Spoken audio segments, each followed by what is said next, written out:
பழத்தோட்ட ஊழியங்கள், கத்தரருளின ஊழியங்கள், திராட்சை பழத்தோட்ட ஊழியங்கள், கத்தரருளின ஊழியங்கள். அவரில் நிலைத்திருந்து கனி கொடுப்போம், கத்தர் வாய்க்க செய்வார்.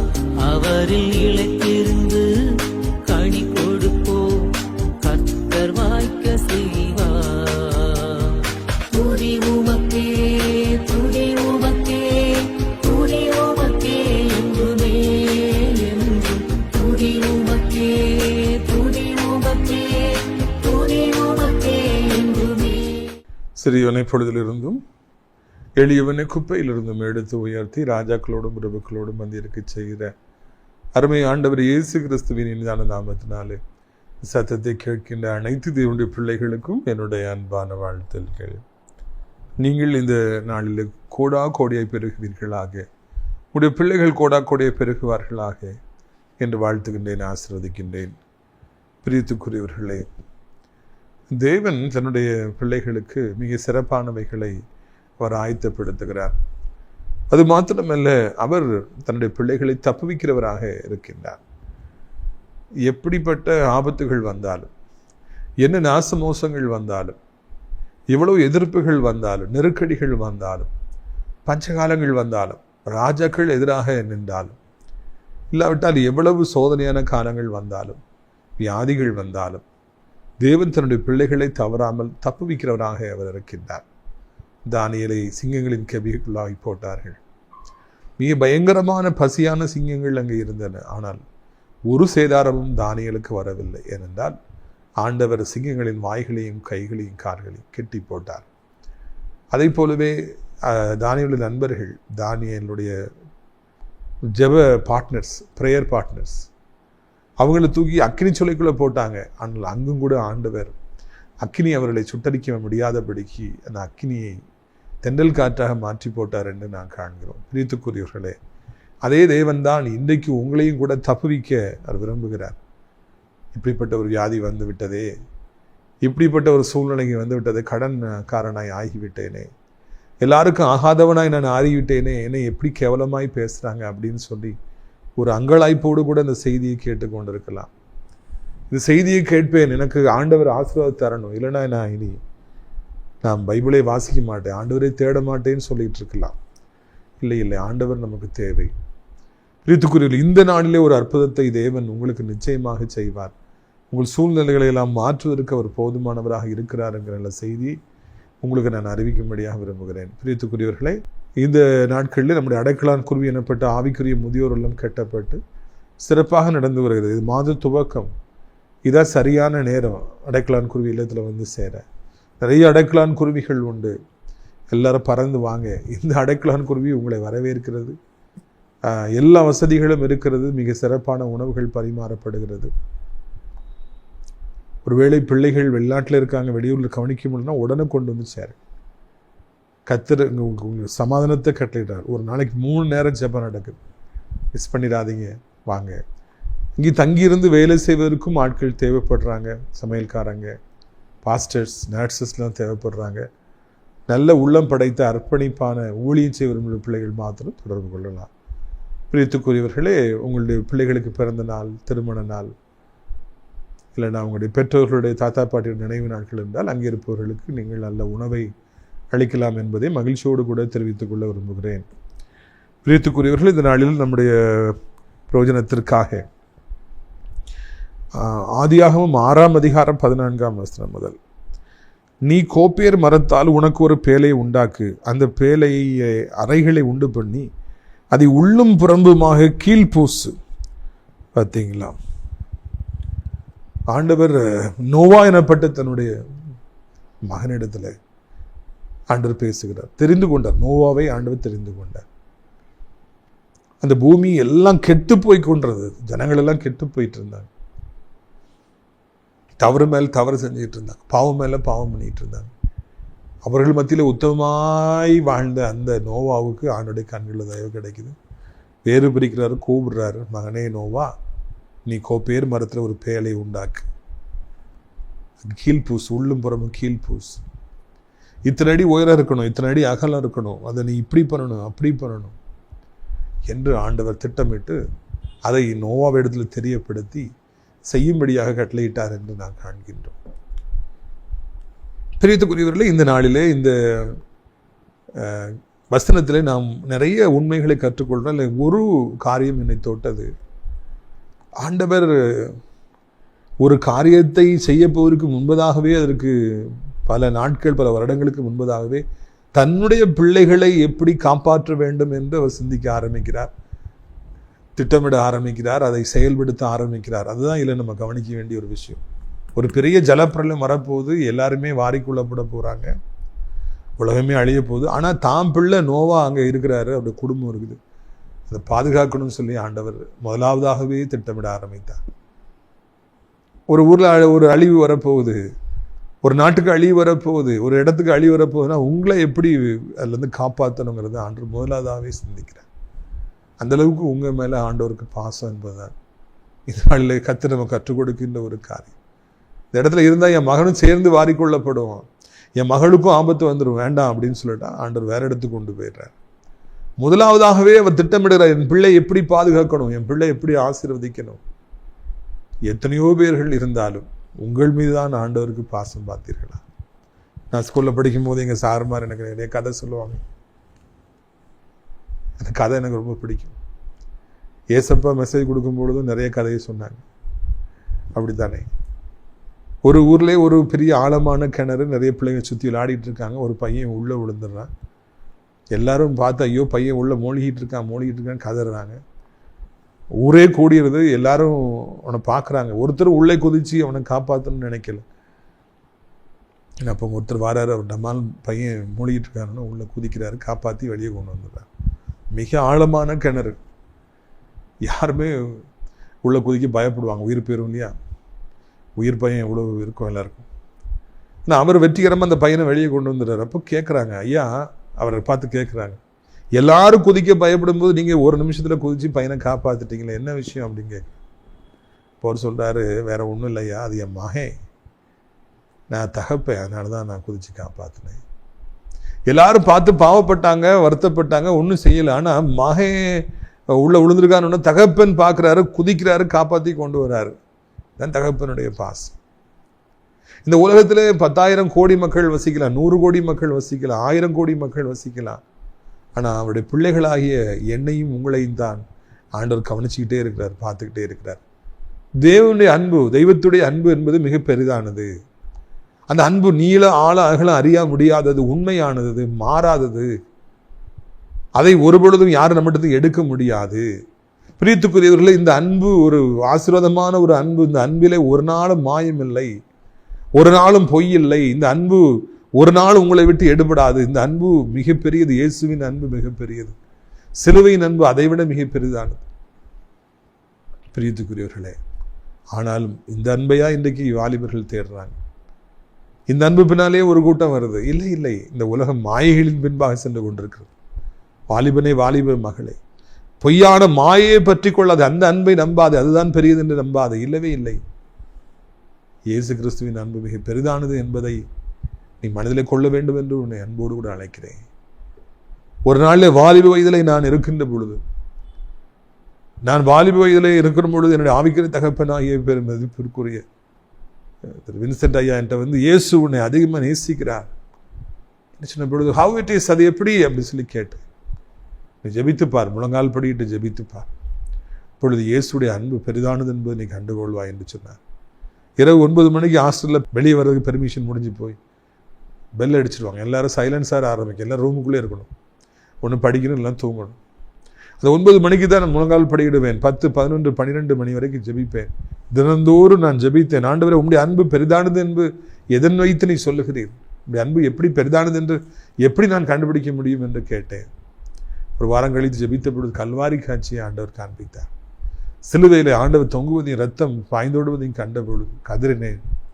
அப்பா, அவனுடைய அன்பு இவ்வளவு பெரிதா என்று சொல்லி நான் உடைக்கப்பட்டேன். ஆண்டவரை சொந்த இரட்சகராய் ஏற்றுக்கொண்டேன். 28 வருடமாயும் இன்னும் அவரை விட்டு பிரியாமல் வாழ்ந்து வருகிறேன். அந்த கல்வாரி காட்சியை நான் நோக்கி பார்த்த பொழுது இயேசுடைய அன்பு இவ்வளவு பெரிதானதா என்று நான் உணர்ந்து கொண்டேன். அந்த அன்பு வேண்டும் என்று முடிவெடுத்தேன். அந்த அன்பு தான் பெரிதென்று இன்றைக்கு வரைக்கும் பிரசங்கித்து வருகிறேன். அந்த அன்பு உங்களை குறித்தே சிந்திக்கிறது. இயேசு உங்கள் நினைவாகவே இருக்கிறார், உங்களை குறித்தே சிந்திக்கிறார். நீங்கள் நல்வழியில் நடக்கிற பொழுது இயேசு சந்தோஷப்படுகிறார். நீங்கள் தவறான வழியில போகிற பொழுது இயேசு துக்கப்படுகிறார். நீங்கள் உயர்த்தப்படுகிற பொழுது ஆண்டவர் ஆசீர்வதிக்கிறார். நீங்கள் தவறு செய்கிற பொழுது, தண்டிக்கப்படுகிற பொழுது, தாழ்த்தப்படுகிற பொழுது இயேசு கண்ணீர் வடிக்கிறார். பிரியத்துக்குரியவர், உங்களை குறித்தே ஆண்டவருக்கு சிந்தனை, உங்களை குறித்தே ஆண்டவருக்கு இரவு பகலுமா எண்ணங்கள். உங்களை எப்படி ஆசீர்வதிப்பது, உயர்த்துவது, உங்களை எப்படி சுகப்படுத்துவது, எப்படி பயன்படுத்துவது, எப்படி ஆண்டவர் உங்களை ஆசீர்வதிப்பது என்றே சிந்தித்து வருகிறார். இந்த நாளிலே அவர் அப்படியே விரும்புகிறார். எப்படி நோவாவை ஆசீர்வதிக்க வேண்டும், தப்புவிக்க வேண்டும் என்று ஆண்டவர் திட்டமிட்டாரோ அதே போல உங்களையும் கூட அவர் அந்த ஆபத்திலிருந்து வெளியே கொண்டு வரணும்னு நினைக்கிறார். இரண்டாவதாக இதே வசனத்தில் நாம் பார்க்கிறோம், இனி முள்ளும் புறம்பும் நீ கீழ் பூசு, இத்தனை அடி உயரம், இத்தனை அடி அகலம், இத்தனை அடி நீளம் என்று ஆண்டவர் அழகானபடிக்கு ஒரு திட்டத்தை ஒரு இன்ஜினியர் போடுற மாதிரி அங்கே போட்டார் என்று காண்கிறோம். ஆர்கிடெக்ட்லாம் தோத்து போவாங்க.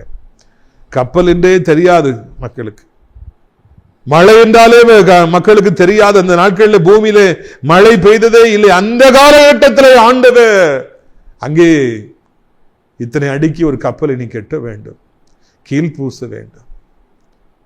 நோவா, இந்த அறைகளை கட்ட வேண்டும், இப்படியாய் நீ கட்ட வேண்டும், அப்படியாய் கட்ட வேண்டும். தெள்ள தெளிவாக ஆண்டவர் அங்கே ஒரு திட்டத்தை போட்டு, ஒரு ப்ளூ பிரிண்டை போட்டு அங்கே நோவா இடத்துல கொடுத்தார் என்று நான் காண்கிறோம். பிரியத்துக்குரியவர், திட்டமிடுகிற தேவன் தெள்ள தெளிவாக திட்டமிடுகிறார், மிக அழகாக திட்டமிடுகிறார். மிக அழகாக ஆண்டவர் அங்கே எல்லாவற்றையும், பூமியை அழகாக திட்டமிட்டு படைத்தார். 7 நாட்கள் என்று திட்டமிட்டார், இரவும் பகலும் என்று திட்டமிட்டார், 24 மணி நேரம் என்று திட்டமிட்டார். ஆணும் பெண்ணுமாக இருக்க வேண்டும், பாடி இப்படி இருக்கணும், பெர்ஃபெக்டா பிளான் பண்றார். நாம் திட்டமிடுகிறோமா என்பதுதான் கேள்வி. இந்த மாதத்தை ஆரம்பித்திருக்கிற கர்த்தருடைய கண்மணிகளே, தெய்வத்துடைய பிள்ளைகளே, இந்த மாதத்திலே உங்கள் குடும்பத்திற்கு என்ன செய்ய வேண்டும், உங்களுடைய சரீரத்தில் ஃபிட்னஸ்க்கு என்ன பண்ண வேண்டும், படிப்பிற்கு என்ன செய்ய வேண்டும், பிசினஸ்க்கு என்ன பண்ண வேண்டும், ஊழியத்திற்கு என்ன பண்ண வேண்டும், ஆவிக்குரிய வாழ்க்கைக்கு என்ன செய்ய வேண்டும், வீடு கட்ட வேண்டுமே என்ன செய்ய வேண்டும், பிள்ளைகளுக்கு காரியங்களை செய்ய வேண்டுமே என்ன செய்ய வேண்டும் என்று திட்டமிட்டு வாழ்கிறீர்களா? இதுதான் என்னுடைய கேள்வியாக இருக்கிறது. அநேகர் இன்றைக்கு திட்டமிடாதபடிக்கு வாழ்ந்து வாழ்ந்து அழிந்து போறாங்க. சம்பாதிப்பது முழுவதையும் அன்றைக்கே குடிக்கிறாங்க, அன்றைக்கே அவர்கள் ஃப்ரெண்ட்ஸுக்கு செலவழிக்கிறாங்க, வெறிக்கிறாங்க, வீட்டுக்கு வெறுங்கையா போறாங்க. ஐயோ, காத்திருக்கிற மனைவிக்கு பிள்ளைகளுக்கு அங்கே என்ன இருக்கிறது? ஒன்றும் இல்லையாப்பா.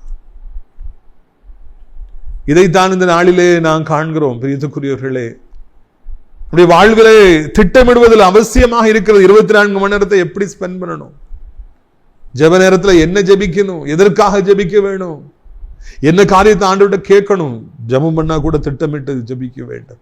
எல்லாவற்றையும் திட்டமிட்டு நாம் செய்ய வேண்டும். ஆனாலும் நாம் திட்டமிட முடியாதபடிக்கு அங்கே சாத்தான் நம்முடைய கண்களை குருடாக்குறான். இசப்பா ஒரு சமயம் சொல்றாங்க, ஒரு வீடு கட்டணும் அப்படின்னா, ஒரு யுத்தத்துக்கு போகணும்னா முன்னாலே உட்காந்து யோசி, இது கெட்ட பணம் இருக்கிறதா, தேவை வருகிறதே, நான் என்ன செய்வேன், எப்படியா இந்த வீடை நான் கட்டுவேன். நீ சிந்தனை செய், அதன் பிறகு நீ வீடை கெட்டு என்று சொல்லி ஆண்டவர் சொல்லுங்க. ஏன்னா நீ கட்டிட்டு பாதியில விட்டேன்னா எல்லாரும் சிரிப்பாங்க மகனே, அதனால எப்படியாவது நீ கட்டி விடு என்று சொல்லி ஆண்டவர் சொல்லுங்க. பிரியத்துக்குரியவர்களே, நாமும் வாழ்வில் சிந்தனை செய்து எல்லாவற்றையும் செய்வோம், திட்டமிடுவோம், பெர்ஃபெக்டா பிளான் பண்ணுவோம். அப்பந்தான் வாழ்க்கை இன்பகரமாக இருக்கும், அப்பந்தான் எல்லாமே நல்லபடியாக இருக்கும் என்பதை உங்களுக்கு நான் நினைவூட்டும்படியாக விரும்புகிறேன். பிள்ளைகளுக்கு திட்டமிட சொல்லிக் கொள்ளுங்கள். டூரு போறாங்க, படிக்க போறாங்க, டியூஷன் போறாங்க, புதுசா எங்கேயோ தள்ளி இருக்கிற இடத்துக்கு அவங்க படிக்கிறதுக்கு போவாங்க. என்ன செய்ய வேண்டும் என்று அவர்களுக்கு சொல்லிக் கொடுக்க வேண்டும், எப்படி வாழ வேண்டும் என்று சொல்லிக் கொடுக்க வேண்டும், ஹாஸ்டல் லைஃப் எப்படி இருக்கும் என்று அவர்களுக்கு சொல்லிக் கொடுக்க வேண்டும். அப்படி சொல்லிக் கொடுத்தால்தான் அவர்கள் அங்கே சரியானபடிக்கு அவர்கள் வாழ்வார்கள். இல்லை என்றால் அவர்கள் கஷ்டம். புதிய இடம், புது டீச்சர்ஸ், வெளிநாட்டிலாம் போய் படிக்க போறாங்க. அந்த இடத்துல எப்படி நடந்து கொள்ள வேண்டும், எப்படி கர்த்தருக்கு பயப்பட வேண்டும், எப்படி பைபிள் வாசிக்க வேண்டும், இரவு எப்படி ஜெபிக்கணும், காலையில் எப்படி ஜெபிக்கணும் கற்றுக் கொடுக்க வேண்டும். திட்டமிட உங்கள் பிள்ளைகளுக்கு கற்றுக் கொடுங்கள். உங்கள் வேலைக்காரர்களுக்கு சரியா திட்டமிட்டு இதை கரெக்டாக நீ செய்யணும், அவங்களுக்கு என்ன செய்யணுங்கிறது முதல்ல தெளிவாக சொல்லிக் கொடுங்க. அப்பொழுது ஆண்டவர் அங்கே பெரிய காரியங்களை செய்வார் என்பதிலே எந்த விதத்திலும் சந்தேகமில்லை. ஆதியாகமம் 7:6 ஜலப்பிரளயம் பூமியின் மேல் உண்டான பொழுது நோவா 600 வயதாக இருந்தார். இப்போ அங்கே வாசிக்கிற ஒரு செய்தி, பூமியில ஜலப்பிரளயம் வரும்போது நோவாவுக்கு 600 வயசாச்சான். இப்போ அப்படி 600 வயசுலாம் யாரும் இல்லை, அந்த காலத்துல இருந்தாங்க. எனினும் இதில் நான் கவனம் கொள்ள வேண்டிய ஒன்று என்னவென்றால், age is not at all a matter for receiving God's blessings. வயதாகிறது என்பது ஒரு விஷயமே அல்ல. ஆண்டவர் 50 வயதானாலும் 60 வயது 70 80 90 வயதானாலும் ஒரு மனிதனை ஆசீர்வதிக்க முடியும். 100வது வயதில் தான் ஆபிரகாமை ஆண்டவர் ஆசீர்வதித்தார் என்று காண்கிறோம். பிரியத்துக்குரியவர்களே, வயதாகிவிட்டது என்று பயப்படுகிறீர்களோ? நிறைய நேரங்களில் சாத்தா அதான் சொல்லுவோம், உனக்கு வயசாயிடுச்சு, உனக்கு வயசாயிடுச்சு, உன் காலம் முடிஞ்சு போச்சு, அவ்வளோதான் போச்சு, எல்லாம் போச்சு, எல்லாம் போச்சு. இந்த காரியம் அநேகரை இன்றைக்கு கொள்ளுகிறது. எனக்கு வயசாயிடுச்சு, வயசாயிடுச்சு, இனியா எனக்கு கல்யாணம் நடக்கும், இனியா எனக்கு பிள்ளை பிறக்கும், இனியா நான் வீடு கட்ட போறேன், இனியா நான் வேலைக்கு போக போறேன்.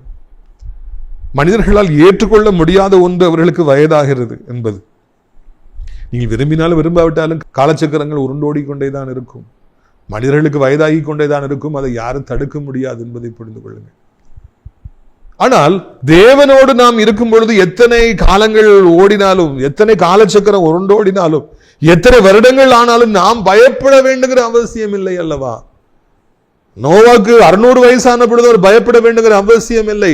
என்ற கர்த்தருடைய பிள்ளையா இருந்தார். அதனால அவர் சுகமான ஒரு வாழ்க்கையை வாழ்ந்தார், தப்பு வைக்கப்பட்டார். 50 வயசானாலும் 70 வயசானாலும் 80 வயசானாலும் கர்த்தருடைய பிள்ளைன்னா ராயல் ட்ரீட்மெண்ட் தான்.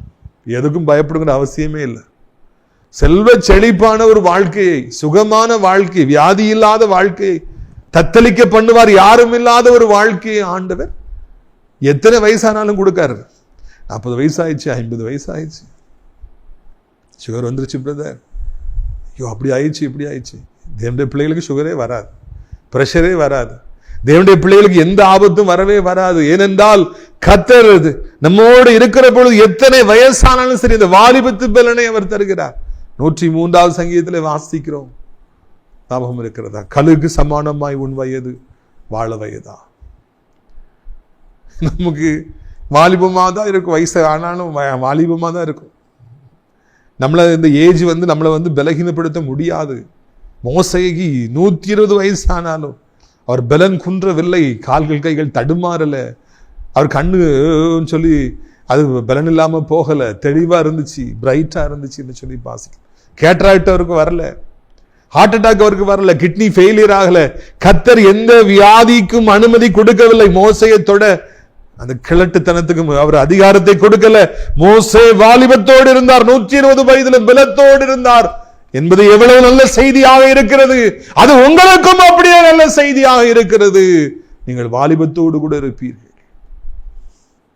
உங்களை யாரும் அசைக்க முடியாது என்பதுதான் இந்த நாளிலே நாம் காண்கிற காரியம். அடுத்தாப்புல நம்ம வாசிக்கிறோம் பாருங்க, ஆதியாகமம் 7:8. தேவன் நோவாவுக்கு கட்டளையிட்டபடியே சுத்தமான மிருகங்கள், சுத்தமில்லாத மிருகங்கள், பூமியின் மேல் ஊறும் பிராணிகள் எல்லாவற்றிலும் ஆணும் பெண்ணும் ஜோடு ஜோடுமாக நோவாவிடத்துல பேலைக்கு உட்பட்டன.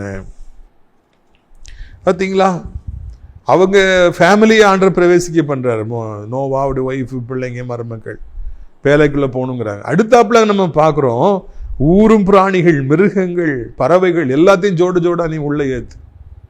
ஆண்டோட திட்டம் இந்த பூமியிலே காணப்படுகிற எல்லா பிராணிகளும், பறவைகளும், மிருகங்களும் பாதுகாக்கப்பட வேண்டும், சந்ததி பெருக வேண்டும். எனவேதான் அவர்களை ஜோடு ஜோடாக உள்ள ஏற்றினார் என்று நாம் காண்கிறோம். தெய்வம் நம்முடைய வாழ்க்கையில செயல்படுகிற பொழுது நம்மோடு கூட அநேகர் பிழைக்கின்றார்கள். நம்மோடு கூட வருகிறவர்கள், ஆபிரகாமோடு வந்த லோத்துக்கு ஒரு பெரிய வாழ்வு கிடைத்தது போல, நம்மோடு கூட வாழ்க்கை பிரயாணத்தில் வருபவர்களுக்கும் அங்கே பாதுகாவல் கிடைக்கிறது, ஆசீர்வாதங்கள் கிடைக்குது. மிருக ஜீவன்களுக்கும் வாய்ப்பு உண்டாகிறது என்று நாம் அறிந்து கொள்ள வேண்டும். நான் ஏற்கனவே சொல்லியிருக்கிறேன், நம்ம வீட்டில் எளியான ஒரு நாய் வளர்க்குறோம், வாசல்ல பிரவுன் மேன், பெல்ட் மேன் 2 நாய், மாளிகையில ஜூடா, ஜில்லு, சகரியா அப்படின்னு சொல்லி அங்கேயே 3 நாய்கள். இன்னும் நமக்கு தெரிஞ்சு ஒரு 10-15 நாய்களை நாம் போஷிக்கிறோம், சாப்பாடு கொடுக்குறோம், டெய்லி அவங்களுக்கு சாப்பாடு கொடுக்குறோம். அவங்களுக்கு மிக சிறப்பான உணவுகளை நம்ம அவங்களுக்கு வழங்கி அவளை பாதுகாக்கிறோம். மாளிகைன்னு வந்தாலே அந்த மிருகங்கள் இருக்கணும். கோழி வளர்க்குறோம், ஆடு வளர்க்க வேண்டும் என்று சொல்லி நாம் ஆசைப்படுவோம். மிருகங்கள், தேவனுடைய மாளிகைக்குள்ள மிருகங்கள் வந்திருக்கின்றன. கோழிகள் வந்திருக்கின்றன, நாய்கள் வந்திருக்கின்றன, இனி ஆடுகள் வரப்போகின்றன, வாத்துகள் அங்கே இருக்கின்றன. பார்த்தீங்களா? பேழைக்குள்ளாக எத்தனை பேர் வராங்க பார்த்தீங்களா? ஒரு நோவாவை ஆசீர்வாதத்தின் மூலமா எத்தனை பேருக்கு வாழ்வு கிடைச்சது பார்த்தீங்களா? இதுதான் கர்த்தருடைய திட்டம். உங்களை ஆசீர்வதிப்பதன் மூலமாக அநேக மிருகங்கள் போஷிக்கப்பட வேண்டும், அநேக பறவைகள் போஷிக்கப்பட வேண்டும். இதுதான் தேவனுடைய திருச்சித்தமாக இருக்கிறது என்பதை உங்களுக்கு நான் நினைவூட்டும்படியாக விரும்புகிறேன். ஒரு மனிதன் ஆசீர்வதிக்கப்படும் பொழுது அவனோடு போகாது, எவ்வளவோ பேருக்கு ஆசீர்வாதம் வரும். குடும்பம், நண்பர்கள், தெரிந்தவர்கள், கர்த்தருடைய பிள்ளைகள். ஒரு யோசேப்பை ஆண்டவர் ஆசீர்வதித்த பொழுது எத்தனை பேருக்கு ஆசீர்வாதமாக அவர் இருந்தார், எத்தனை பேருடைய ஆசீர்வாதங்களுக்கு வாய்க்காலாக அவர் இருந்தார் என்று காண்கிறோம். உலகத்தையே அவர் போஷித்தார். ஒரு தாவீதை ஆண்டவர் முடிசூட்டிய பொழுது இஸ்ரவேலுக்கே அது ஆசீர்வாதமாக இருந்தது அல்லவா? ஒரு மோசே 40 வருடம் வனாந்திரத்தில் பாடுகளை அனுபவித்து ஆண்டவரோடு கூட நெருக்கின மனிதனாய் மாறினபடியினால இஸ்ரவேலை நடத்துகிற லட்ச இஸ்ரவேலை விடுவிக்கிற ஒரு தேவனுடைய தாசனாய் மாறினார் அல்லவா? எத்தனையோ பேர்களுக்கு அதன் மூலமாய் வாழ்வு கிடைத்தது அல்லவா? உங்களுக்கும் அப்படியே வாழ்வு கிடைக்கும். வாலிப மகனே, வாலிப மகளே, உன் வாலிபத்தை ஆண்டவர் கொடுத்து பார். உன் வாழ்க்கை அநேகருக்கு ஆசீர்வாதமாய் மாறிப்போ. உன் குடும்பம் உன் மூலமாய் ஆசீர்வதிக்கப்படும், ஊர் உன் மூலமாக ஆசீர்வதிக்கப்படும், அநேகர் உன் மூலமாக ஆசீர்வதிக்கப்படுவார்கள் என்கிற நல்ல செய்தியை நான் அறிவிக்கும்படியாக விரும்புகிறேன். பிரியத்துக்குரியவர்களே, நோவாவுடைய மனைவி, பிள்ளைகள், மருமக்கள், எல்லா மிருகங்கள், எல்லா பறவைகள் எல்லாம் ஜோடாக அப்படியே பேழைக்குள்ளே பிரவேசித்தார்கள். பிரியத்துக்குரியவர்களே, உங்கள் மூலமாக அநேகர் ஆசீர்வதிக்கப்படுவார்கள். பார்த்தீங்களா? ஆதியாகமம் 7:11 கடைசி பகுதி. மகா ஆழத்தின் ஊற்றுக்கண்கள் எல்லாம் பிளந்தன, வானத்தின் மதகுகளும் திறந்தன, 40 நாள் இரவும் பகலும் பூமியின் மேல் மழை பெய்தது. அந்த இடத்துல நம்ம வாசிக்கும் போது அவங்க மனைவி எல்லாரும் பிரவேசிக்கிறாங்க. 16 பாருங்க. தேவன் அவனுக்கு கட்டளையிட்டபடி ஆணும் பெண்ணுமாக சகலவித மாம்சத்தில் உள்ளே பிரவேசித்தன. அப்பொழுது கர்த்தர் அவனை உள்ளே விட்டு கதவை அடைத்தான்.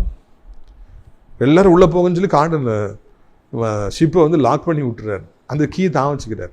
ஏன்னா நோட்டை கொடுத்தா அவர் எல்லாரையும் உள்ளே ஏற்றி விட்டுருவார். அவருக்கு இலகின மனசு. எல்லாரும் உள்ளே வருவாங்க, நிறைய பேர் பிழைச்சிருவாங்க. கடைசியில் கப்பலே மூழ்கி போயிடும். எதுக்காக அது உண்டு பண்ணப்பட்டது என்கிற அந்த லாஜிக்கு இல்லாமல் போயிடும். நிறைய பேர் தத்தளிக்கிறாங்க, நம்மளும் அழியுங்கிற தேவ சித்தம். ஆனால் போட்டு மூடப்பட்டாதான், லாக் பண்ணப்பட்டாதான் அந்த போட்டு பாதுகாக்கப்படும். அப்போ நான் அந்த கண்ட்ரோலை வச்சுக்கிறேன், நான் அந்த பூட்டை பூட்டுறேன், நீ உள்ள போய் மட்டும் பத்திரமா இரு, அது போதுன்னு சொல்லி God has got the control of the key and the door. That is a mystery, spiritual mystery. நிறைய நேரங்களில் உங்க வாழ்க்கையில முக்கியமான காரியங்களை கர்த்தர் தான் பொறுப்பெடுத்து வச்சிருப்பாரு. அவர் கையில தான் லாக் கீலாம் இருக்கும். அது உங்க கண்ட்ரோல்ல இருக்காது. ஏன்னா தெரியும், உங்களால் அதை ஹேண்டில் பண்ண முடியாது, உங்களால் அதை சரியா ஆப்ரேட் பண்ண முடியாது, அது உங்களுடைய பலத்துக்கு அப்பாற்பட்டு இருக்குன்னு ஆண்டவர் தெரியும். அதனால அவர் வந்து எப்பொழுதுமே உங்களுடைய வாழ்க்கையில முக்கியமான பகுதிகளுடைய கீயை அவர் தான் வச்சிருக்காரு, அவர் தான் ஆப்ரேட் பண்றார். உங்களால் அதை ஒன்றும் செய்ய முடியாதுன்னு அவருக்கு நன்கு தெரியும். எனவே தான் அவர் அப்படி செய்தார். எனவே இதை நீங்கள் மனதில் வைத்துக் கொள்ள வேண்டும் என்று அன்போடு கேட்டுக்கொள்கிறோம். எத்தனை ஜலப்பிரளயங்கள் வந்தாலும், எத்தனை போராட்டங்கள் வந்தாலும் கர்த்தர் உங்களை தப்புவிப்பார். நம்முடைய ஆண்டவர் உங்கள் நினைவாகவே இருக்கிறார் என்பதை நீங்கள் நினைவிலே கொள்ள வேண்டும் என்று உங்களை அன்போடு அழைக்கிறேன். உங்கள் நினைவாகவே அவர் இருக்கிறார், உங்களே அவர் சிந்திக்கிறார், உங்களை குறித்தே திட்டமிடுகிறார். உங்களை தப்புவிப்பதே விட வேலையாக இருக்கிறது, உங்களை ஆசீர்வதிப்பதே தேவனுக்கு திருச்சித்தமாக இருக்கிறது என்பதை நீங்கள் புரிந்து கொள்ள வேண்டும் என்று அழைக்கின்றேன். இதோ உங்களுடைய ஆசீர்வாதங்களுக்காக ஜெபிக்கும்படியாக விரும்புகிறேன். கண்களை மூடுவீர்களா? அப்பா பிதாவை, இந்த நாளிற்காக நன்றி செலுத்துகிறோம், ஸ்தோத்திரம் செலுத்துகிறோம். இந்த நாளிலும் கூட ஆண்டவரை எவ்வளவு அருமையான ஒரு சத்தத்தை கேட்க உதவி செய்தீங்கப்பா. நோவா மீது உமக்கு எவ்வளவு பாசம் ஆண்டவரை, அவரை எவ்வளவு தகப்ப நேசித்தீங்க. உலகமே அழிய போதுன்னா நோவா என் பிள்ளை இருக்க, அவனை காப்பாற்றணும்னு திட்டமிட்டீங்களே. ரெண்டாவது எவ்வளவு மெட்டிகுலஸ் பிளானிங்ப்பா. அது அத்தனை அடி நீளம், அத்தனை அகலம், அந்த நீளம் ஆழ அகலம் உயரம், நீ அப்படி பண்ணு இப்படி பண்ணு, ஜன்னல் வை, அங்கே இந்த 2-3 ரூம் வை, எல்லாத்தையும் திட்டமிடுகிறேன். நாங்களோ திட்டமிடாமல் வாழுகிறோமே, நாங்களோ கண்களை மூடிக்கொண்டே ஓடுகிறோமே ராஜா. தட்டி தடுமாறி விழுந்தால் என்னத்துக்கு ஆகும்? எங்கள் தகப்பனே எங்களுக்கு திட்டமிட கற்றுத்தார். என்னுடைய வாழ்க்கையில் முக்கியமானது எல்லாத்தையும் நீங்கள் கண்ட்ரோல் வச்சுருக்கீங்க. அது தெரியாமல் நாங்கள் எவ்வளோ போராடி ஏமாந்து போகிறோம். கர்த்தர் கண்ட்ரோல் இருக்காரன்னு நாங்கள் ஏன் கவலைப்படும்? நீங்கள் பார்த்துக்கிட்டுங்கன்னு சொல்லிட்டு நாங்கள் அதை பற்றி கவலைப்படவே வேண்டாயா. ஒரு நோவா நிமித்தமாக எத்தனை பேர் காப்பாற்றப்பட்டது போல உங்களுடைய பிள்ளைகள் நிமித்தமாக எத்தனையோ பேர் ஆசீர்வதிக்கப்படுவாங்க.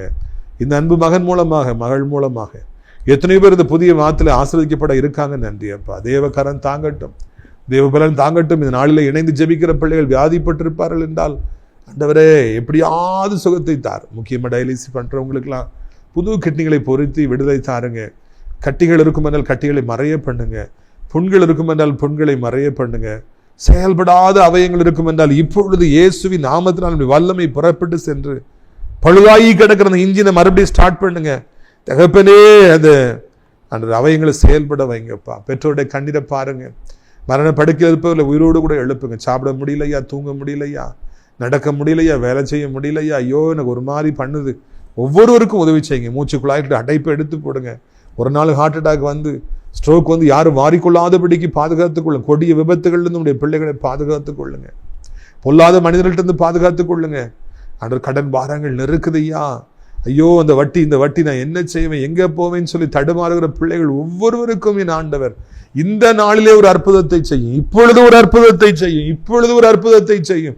இயேசுவின் நாமத்தினாலே கர்த்தாவே கடன் எனப்பட்ட சங்கிலி அறுந்து போகட்டும். வட்டிங்கிற சங்கிலி அடர்ந்து போகட்டும். இந்த பிள்ளைகளை எப்படியாவது வாழ வைக்க வேண்டும் என்று சொல்லி கெஞ்சுகிறோம். அதிசயங்களை காணப்படுங்க, அற்புதங்களை காணப்படுங்க. தகப்பனை மகிமைப்படுங்க.